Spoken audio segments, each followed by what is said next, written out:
Okay, everyone, we are ready and back with a session 2 of 3. If you're all able to see the screen that says session 2 of 3 and you're all able to hear me, I have got my microphone on, hopefully, then just send me a quick wave again, just so that I know that we are ready to go again.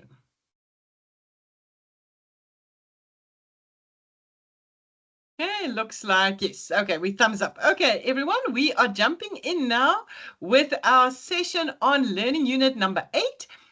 So again, please make sure you've got your textbook, paper, pen, and calculator ready so that you can follow on with us on learning unit number 8. And just for those who've maybe joined us late, just to introduce ourselves, it's Ina Frost here. I'm the main presenter, and Salama Parker is today answering everyone's questions in the chats. So if you have got any questions, please optimize this opportunity to talk to myself and to Salama by just entering them into the chats. Also, please remember to sign our register. This session will be uploaded later today to YouTube, to our School of Management channel, Management Studies channel. So you can also rewatch this recording if you maybe missed something as we work through the learning unit. I just repeat this again for those who maybe just joined us or is only watching this one recording. So our upcoming exam then will be for 3 hours. It will be for 150 marks, and it covers learning units 1 to 9. In this session then, our focus is going to be on learning unit number 8. And learning unit number 8 then is the one that deals with salaries and wages. And if you want to follow alongside with me, you can open up your textbook on page 229 to 273 of our 2026 textbook. As always, I like to just bring us back to the expectations for this learning unit. So in learning unit 8, then, these are the outcomes that we feel are important in this learning unit. And with other words, these are the things we can test you on in the exam. So please make sure you are aligning your efforts and your studies there at home with our expectations in these outcomes. Now, what types of questions can we now ask you in learning unit number 8? The first type of question is a theory question. And this you can see was from the 2024 exam. And in this year, they asked the students a true and false question. And also they said if it was false, you had to give a reason why you say the statement is false. And again, that just brings us to reading your required carefully, because even in our most, I think in semester test 2, if I recall, there was also true and false, and some people forgot that they had to give a reason why the answer was false. So please make sure you read the required with care. Because if you don't give the reasons, then you can see there's 1, 2, 3, 4, 5 marks that you would have then lost out of this possible 25 marks for this question. So make sure you are exactly answering what it is we're requiring of you in the question. So when we say know your theory, what types of theory questions can we possibly ask you? So we could ask you multiple choice, match the column, true or false, like we did in 2024, complete a sentence.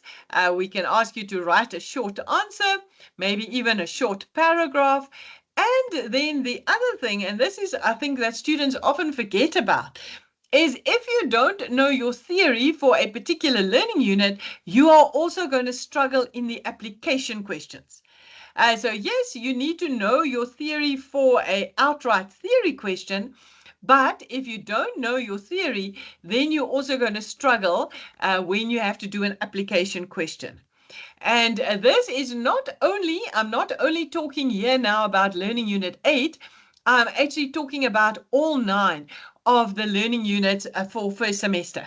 So for all 9 of your learning units, first and foremost, make sure you know your theory. Because let's look at it as this. So knowledge is really your raw materials. And then your skill is what do you do with the raw material. So if you don't have the raw material, with other words, the theory, then you're not going to be able to use your skills in doing an application question. So it is really key, students, that you must make sure you know your theory. Oftentimes students think because accounting is a numerical subject, they don't need to study theory. But without your theory, then you don't have a proper foundation for your application questions. Okay, so in 2024 then, it was a theory question on learning unit number 8. In 2023, they asked the students to calculate the wages, net wages for just one employee. So in 2023, then it was a calculation question, and this question was for 12 marks. So I'm sure you'll all answer this correctly, but if it's a calculation question for 12 marks, what are you going to be showing on your answer booklet? You're going to be definitely showing us workings. Okay, there is no ways that if the question is for 12 marks, that you are just going to write down one amount. Okay, so if the question says make a calculation, then we definitely want to see your workings. So this is what the workings would have looked like to calculate the net wages for this one employee. You can go and practice this question later. So this one is from the 2023 exam, question 5. And then once you've had an opportunity to practice the question yourself, you can then circle back to this recording and just come and mark your answer here against mine. You can see I started off by calculating the gross wages, being the normal time and the overtime. And then we deducted all the deductions from the wages, and that gave us the net wages. Just to stress again, students, showing your workings actually makes a huge difference in your marks. Here you can see, for example, we've got 2 students. We've got student A, who showed us no workings and only wrote down the answer. And then on this side of the screen, I've got student B that showed me the workings. You can see both student A and student B actually wrote down exactly the same final answer for net wages. But the answer was incorrect because they made one, there was an incorrect calculation in the answer. And of course, because for student A, they showed us no workings, they get 0 out of 12, where student B gets 10 out of 12 marks. So I hope it's clear to all of you what a big difference in marks it can actually make between showing workings and not showing workings. So myself and Salama, we can't, and all your lecturers, we can't overstress enough the importance. Please, students, make sure you're showing us workings. But just to take it a step further, what does good workings really look like? So I keep saying show workings, but maybe some of you are not sure what is it that we actually want. So we've now all agreed that just showing us your final answer, that is not good. Okay, so that is a definite no-no. But let's look at the next student. So let's have a look at this one. Can you all see this one? Again, the student has got the same final answer, but all they did is just wrote down a couple of numbers. Can we quickly just do a vote? Can you quickly just send me a thumbs up, thumbs down? What do we think about this next student? Is it good? Is it not a good workings? So thumbs up if you like the way the student did their workings, thumbs down if you think it's not good workings. Yeah, I see one shocked face is coming up here. I see some hands are being raised. Okay, some more shocked More shocked faces are coming up. Ah, I see some thumbs down. Oh, good job. Okay, I'm seeing some more faces and shocked faces. Good. Good students. That's what we wanted to see in this. So this is also not really good workings. Yes, the student did show us some amounts and the final answer, but as the lecturer or as the person marking as the person marking the paper, they can't really follow how did the student get to the 3535.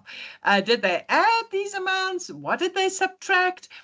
So please make sure that your lecturer or the marker of your paper can also follow your steps. So how did you go from 3,140 to 3,535? So with other words, excuse me, good workings then is where we can follow.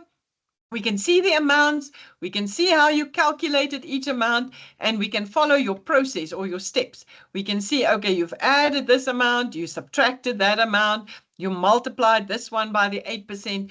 So we can see nicely what you did.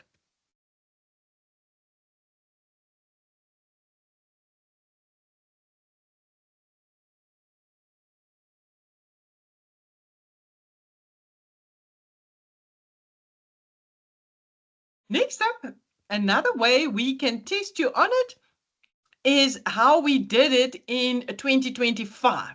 So in 2025, we actually asked the students to prepare the entire wages journal for this last week in January. So this is now another way that we can present a Learning Unit 8 question to you. And you can see this was kind of a biggie.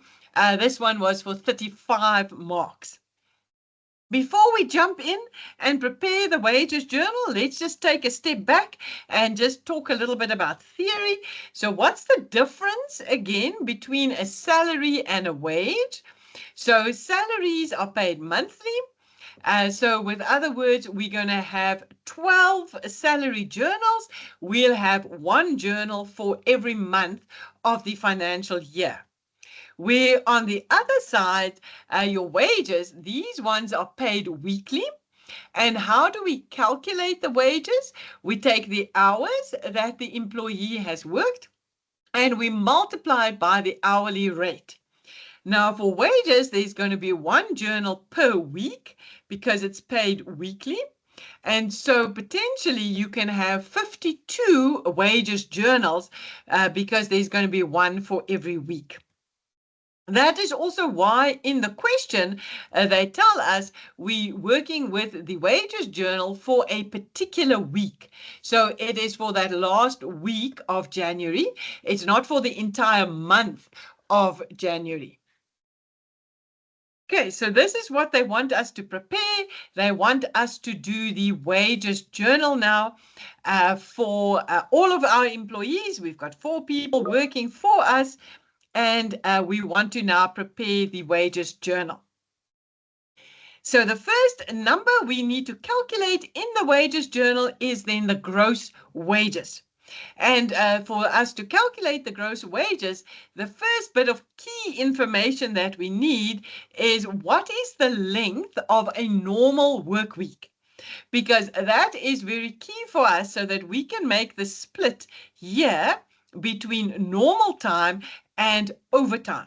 So that's why the first thing you must quickly then check in your question is what is the length or how many hours in a normal work week?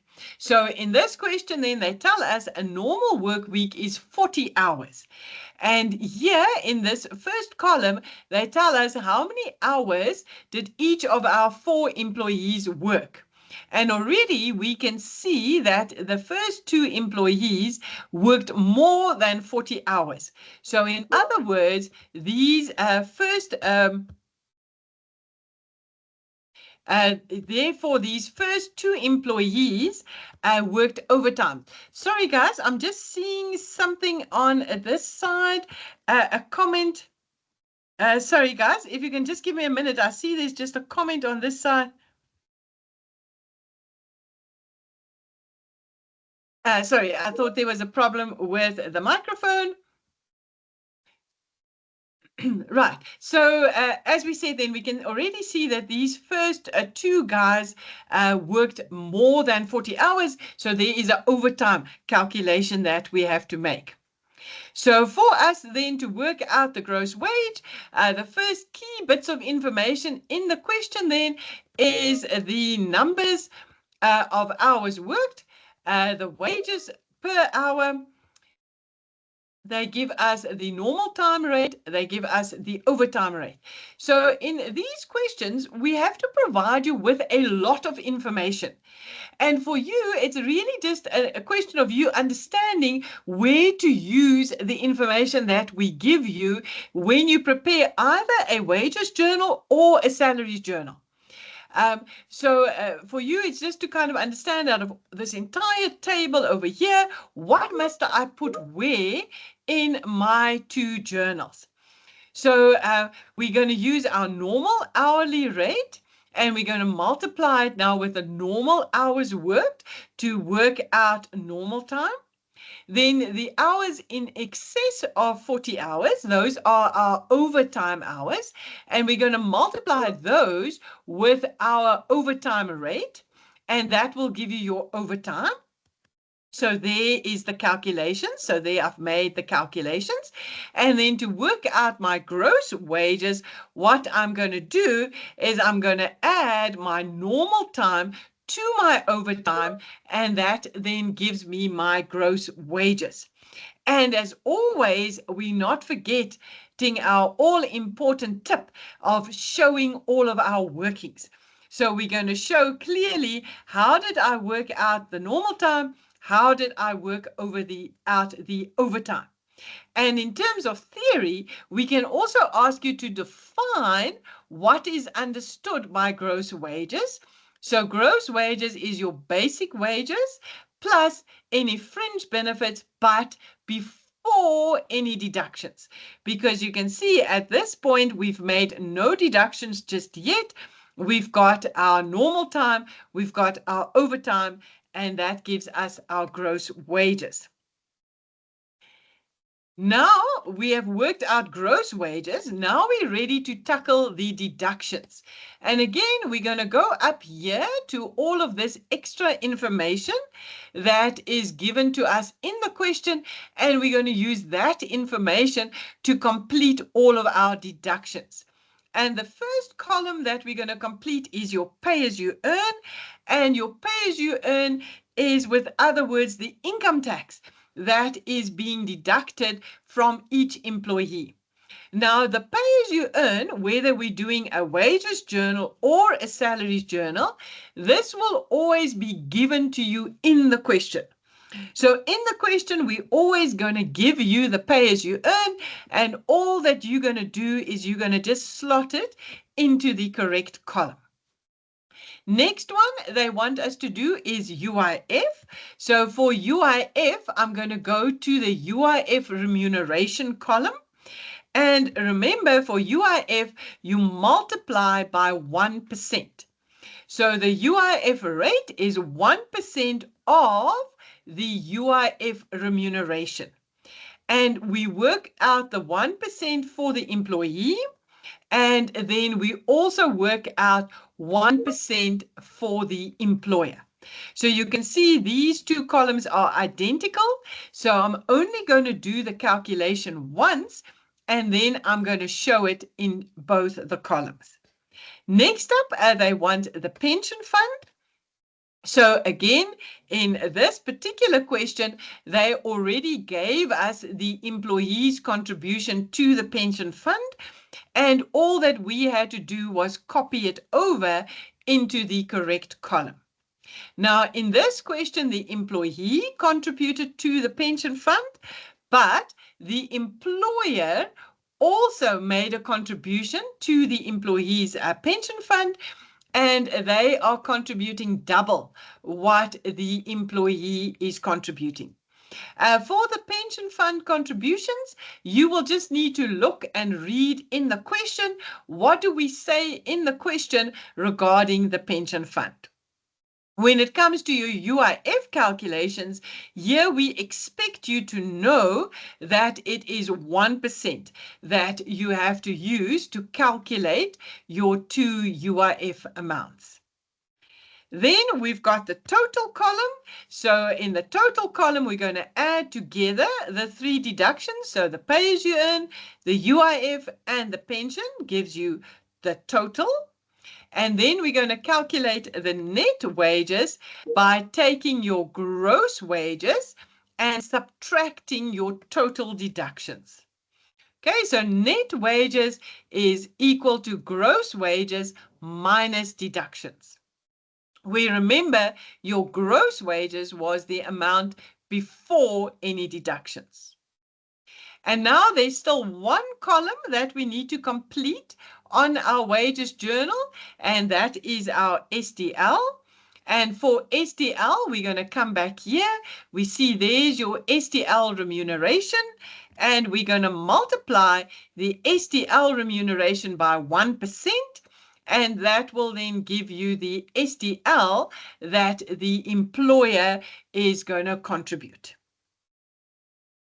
Okay, again, I'm going to pause here for a minute just to let you look through the wages journal and just to make sure you can see where we got all the different amounts.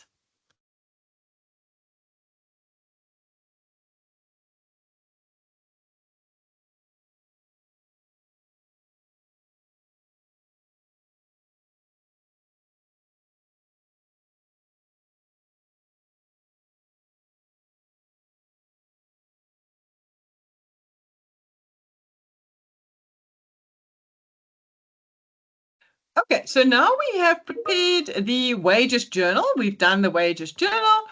And now I just want to recap quickly the difference between UIF and SDL. So remember, the UIF deduction is to assist with people who have become temporarily unemployed. It is a 1% that the employee has to pay and 1% that the employer has to pay. So you'll remember in our wages journal, there was two columns for UIF being 1% each of the UIF remuneration. So remember, it's 1% of the UIF remuneration, 1% employee, 1% employer. The next thing you have to remember with UIF, we can't deduct more than 177 rands and 12 cents. So that is the maximum amount of UIF that we can deduct per month from any employee. And it doesn't matter if they are a salaried employee or if they are earning wages. And we have to register all of our employees that work more than 24 hours in a month for UIF. So again, you need to know this for either a theory type question or when you need to do your wages and your salaries journals, you also need to know this.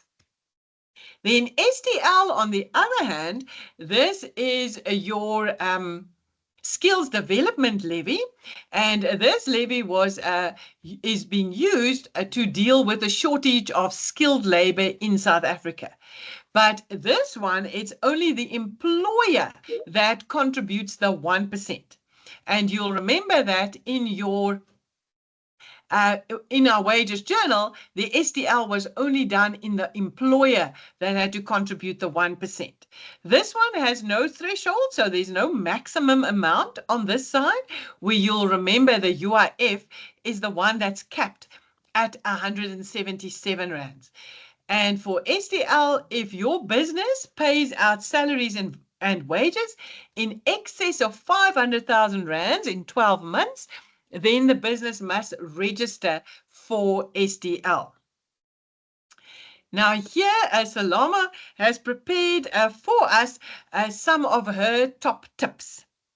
Okay, so her top tips for when you are asked to do either a wages journal or a salaries journal is to record all the given information first.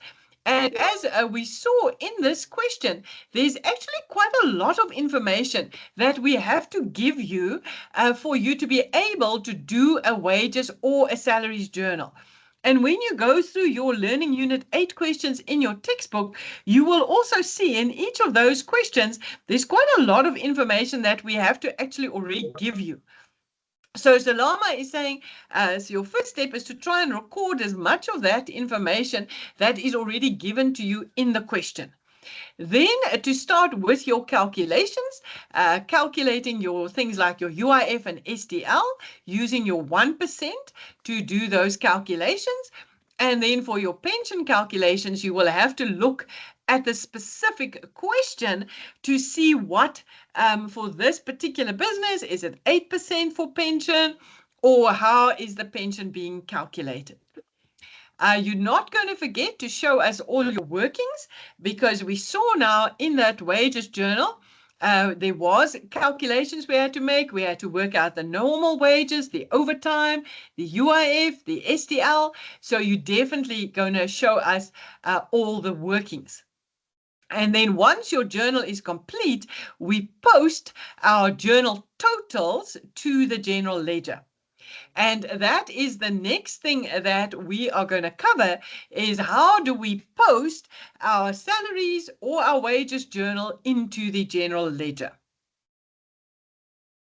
So this is then your completed wages journal for this past paper question. And again, like Salama said, things that were given to us in the question, those we could just fill in. And for the ones where we had to make calculations, you can see I showed my workings. So we're going to show all the workings where we do the calculations. So the question is now, how do we post this particular journal to the general ledger? And when it comes time to post, we're posting our journal totals. So we're going to post all these totals at the bottom of the journal to the general ledger. And our entry looks like this. And I'll also show you in a moment the individual general ledger accounts, so that you can also see what they will look like in the individual general ledger accounts. But I'll maybe just pause here for a moment just to give you a chance to go through the entry.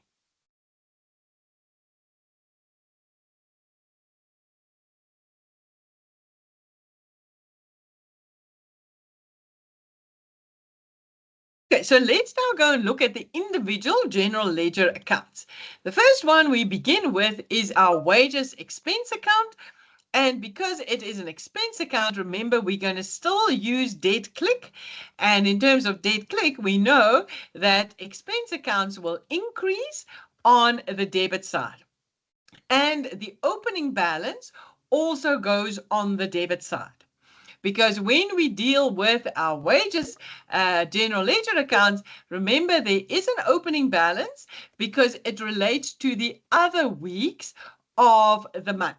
Because we did this wages journal just for the last week of January, but there's also weeks 1, 2, and 3 in January, and we've already paid wages for those weeks. So that's what this opening balance is representing. So into our wages expense account, then we are going to post the gross wages amount. So this is very key to note, because the net wages amount gets posted to a different general ledger account. So it's very important that when you see your wages or your salaries journals, that you know which of all of these many totals gets posted to which account. So gross wages or gross salaries gets posted to the wages or salaries expense account, and it goes on the debit side because it's increasing the expense. And don't forget your folio referencing the journal. Then your net wages, these we post to the creditors for wages or salaries account. And this account is one of the liabilities of the business. So this account, you can see, is now increasing on the credit side. Okay, so your net wages or salaries, that's the one that goes to the liability account on the credit side. And your gross wages or salaries, that's the one that goes to the expense account in your general ledger. Now, for your wages account, the full double entry, because you can see this is not quite the double entry, because your debit is bigger than your credit. So this double entry for that 5,640 rands, the credit's actually sitting in a number of different accounts. So this is the debit, yes, but the credit is in the creditors for wages account, in your EMP 201 control account, your pension fund account. That's where you will find all of the credit entries for this debit entry.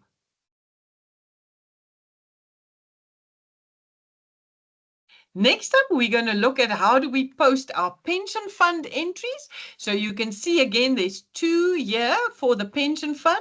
This first one here, the 770 rands. This is the part that the employee is contributing towards their retirement. And the one here at the end of the wages journal, the 1,540 rands, this is the part that the employer is contributing towards the retirement of the employee. So the first one we're going to look at again is at the expense account. So this is the expense account, and this one is only, can you all see that, students? This is only the part contributed by the employer. Okay, did you all see that? Let me just highlight it again. So the employer is contributing. You can see there, employer's contributions. So the employer is contributing 1,540 rands towards the retirement of the employee. And that is the amount, that's the total that I'm posting to the expense account in the general ledger. There's also a liability account for pension, and for that into the liability account. So that's this one at the bottom of my slide. There I'm going to post both the amounts from the employer and the amount from the employee. So into the liability account, can you see that clearly? I've got the employer's amount and I've got the employee's amount. There's a top amount that is the pension from the previous weeks of January. And then we are going to pay over at the end of the month the full amount of pension. So the amount that the employee and the employer is contributing to retirement, we are going to pay it over to the FIFA pension fund. And we are paying over to them the full 4,810 rands.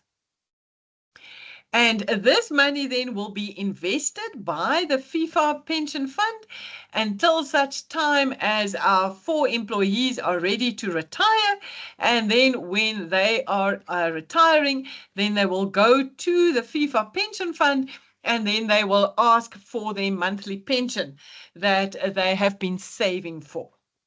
So again, just make sure that you see in the expense account, we use only the employer's contribution. And in the liability account, we use the employee and the employer's contribution to the medical aid. And there's an expense account, and then there's a liability account. And at the end of the month, this liability account gets paid through the bank account. Then the next general ledger account that we need to look at is our so-called EMP 201 control account.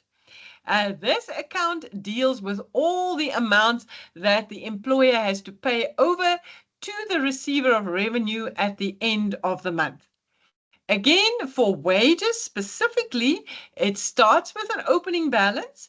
And this opening balance is for the previous weeks of the month, where we've already been making certain deductions from our employee. Then the 4 entries below, these are the deductions from the current week. And which 4 deductions are we talking about? We're talking about the pay as you earn, so the income tax that was deducted from the employees.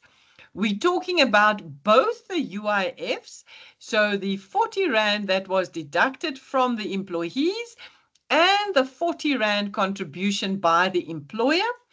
And we're also talking about this 57 Rands STL. So you can see on the slide, I've nicely color-coded them for you so that you can see it's those 4 amounts that must be posted to our EMP 201 control account. And this account is also a liability because we owe the receiver of revenue that 6,962 Rands. And at the end of the month, once again, we are going to pay that amount over to the receiver of revenue. And then we're going to complete that EMP 201 return. That's also in your textbook. And we're going to send it together with our EFT payment to the receiver of revenue. Okay, I think I'm going to pause a minute here so you all just have a chance to look at the wages journal and the EMP 201 control account.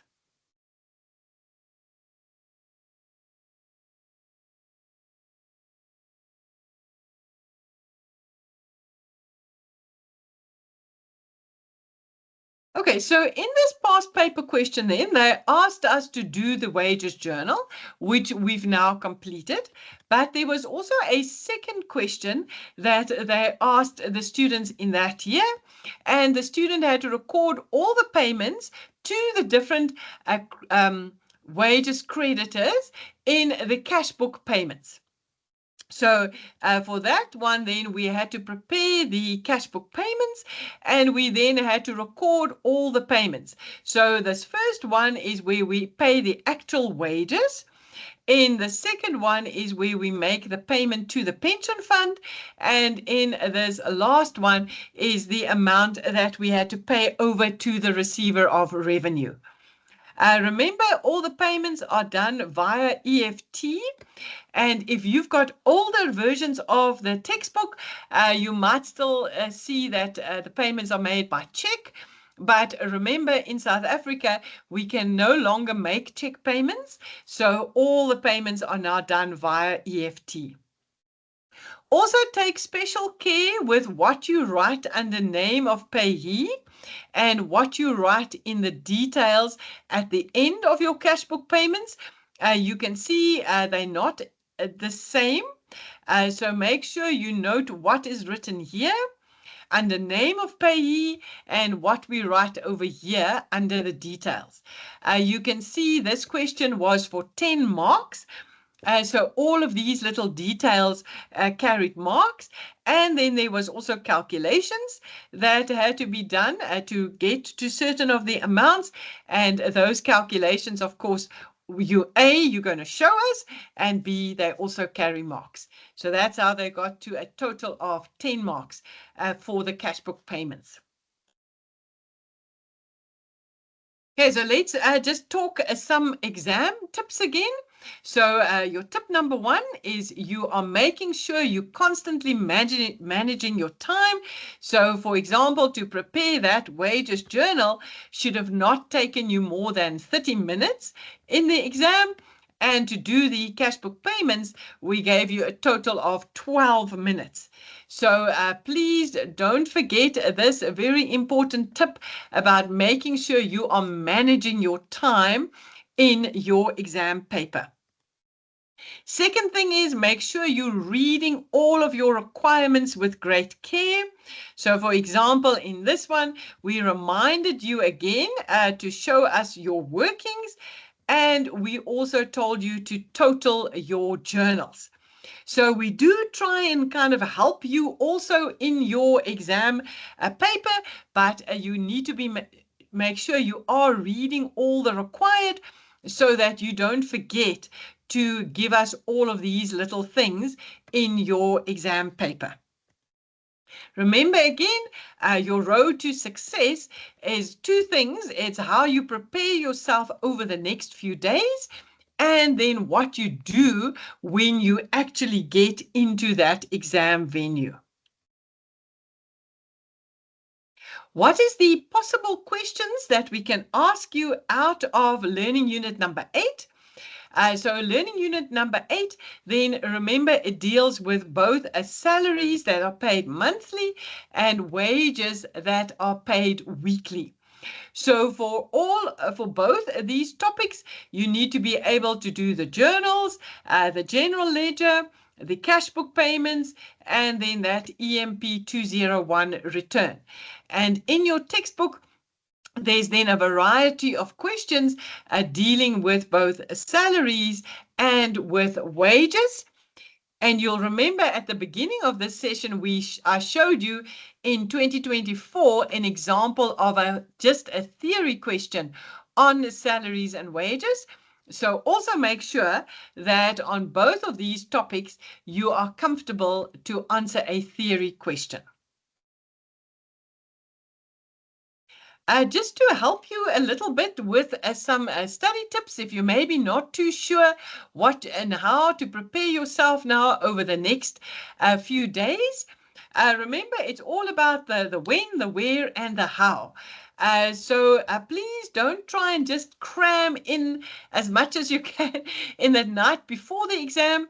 You need to be working consistently from now onwards until your exam day.